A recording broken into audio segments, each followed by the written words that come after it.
प्राचीन काल से मथुरा बौद्ध नगरी थी, तो कब कैसे इसे परिवर्तित किया गया, कब इसे लूटा गया और कब इसे बदला गया। जम्मू द्वीप पर भगवान बुद्ध की विरासत और उस संस्कृति को क्रमिक रूप से मौर्य, कुषाण, गुप्त द्वारा स्थापित विरासत को बाहरी तत्वों से पूर्व भीतरी तत्वों ने लूटा था। चलिए इस वीडियो के माध्यम से हम जानते हैं।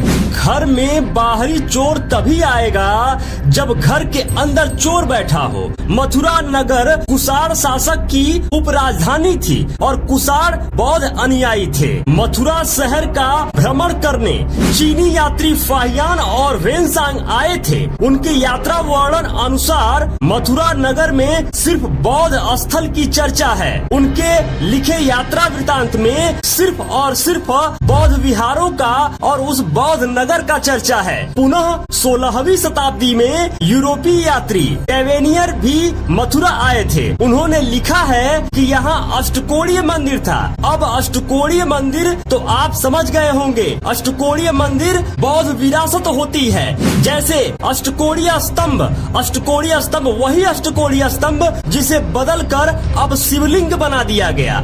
वर्तमान मथुरा जन्मभूमि मंदिर को मैं भी देखने गया था। मंदिर के अंदर कैमरा ले जाने की पाबंदी है। आखिर क्यों? सुरक्षा कारण है तो चेक करके जाने दो, क्योंकि मंदिर के अंदर का फोटो भक्त खींच लेंगे तो कौन सा पहाड़ टूट जाएगा। असल में पहाड़ टूटेगा क्योंकि वह बौद्ध विरासत सबके सामने जाएगी और इनका पोल खुल जाएगा। मंदिर की मुख्य मूर्ति काले रंग की पत्थर की बनी है, जिसे श्रृंगार की वजह से पहचान पाना कठिन है, परंतु उसके सामने ठीक नीचे दाहिने हाथ को 1.5 फुट बड़ी कुछ बोधिसत्व की मूर्ति लगी है, जिसे कोई भी व्यक्ति देखकर पहचान सकता है कि यह बोधिसत्व की मूर्ति है।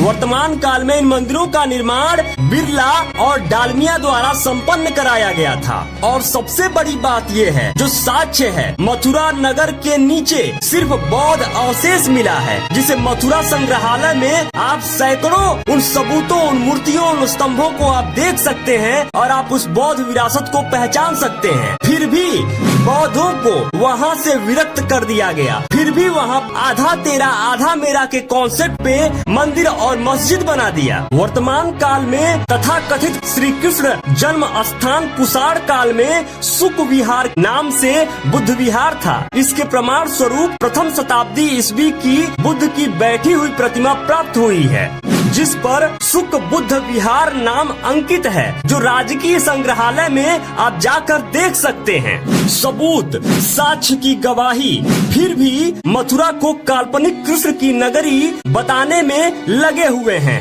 लोगों को भ्रमित करने में लगे हुए हैं। अब इस चित्र को क्या कहेंगे आप? हर मान्यता के लोग अपनी अपनी मान्यता अनुसार इसे नाम दे देते हैं, लेकिन यह मथुरा संग्रहालय से उत्खनन में मिला है, जिसका कालखंड सम्राट कनिष्क के समय का है। इस काल खंड के पूर्व में ऐसी बनावट का कहीं भी कुछ भी नहीं मिलता है। फिर भी मान्यतावादी लोग इनको कुषाण से पूर्व काल में स्थापित करने को बेचैन हैं। इसे आज भी मथुरा संग्रहालय में देखा जा सकता है। इस पर पाली भाषा में बुद्ध की चौकी लिखी थी, जिसे पुरातत्व विभाग द्वारा हिंदी में बुद्ध की चौकी लिखा गया है। यह सारे सबूत, यह सारे साक्ष्य चीख चीख कर कहते हैं कि मथुरा बौद्धों की भूमि है, बौद्ध विहारों की भूमि है।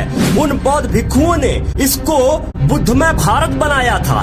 मेरे मित्रों, सोचने व समझने वाली बात यह है कि अगर मथुरा में कृष्ण का जन्म हुआ था तो खुदाई में वहाँ कृष्ण और कंस से जुड़े अवशेष मिलने चाहिए थे। लेकिन मथुरा वृंदावन के आसपास आज भी जहाँ भी खुदाई हुई है या होती है, वहीं से महान बौद्ध प्रवर्तक शाक्य मुनि, तथागत गौतम बुद्ध व वज्रयान संप्रदाय के बौद्ध सम्राट कनिष्क की खंडित मूर्तियाँ व अवशेष मिल रहे हैं। बुद्ध सभ्यता को नष्ट करने, दबाने व समाप्त करने के लिए मथुरा म्यूजियम में भी खेल जारी है। न अयोध्या में राम मिले, न मथुरा में कृष्ण मिले, सिर्फ झूठी कहानी किताबों में ही मिली है। इन सारे प्रमाणों को देखने के बाद भी अगर आप भ्रमित हैं, जबकि आपके सामने सब कुछ प्रदर्शित है, क्लियर है, साफ है और सबूतों के साथ क्लियर है। फिर भी अगर आप इनके जाल में फंसे हुए हैं तो यकीन मानिए कि आप गधे से भी बदतर जिंदगी जी रहे हैं।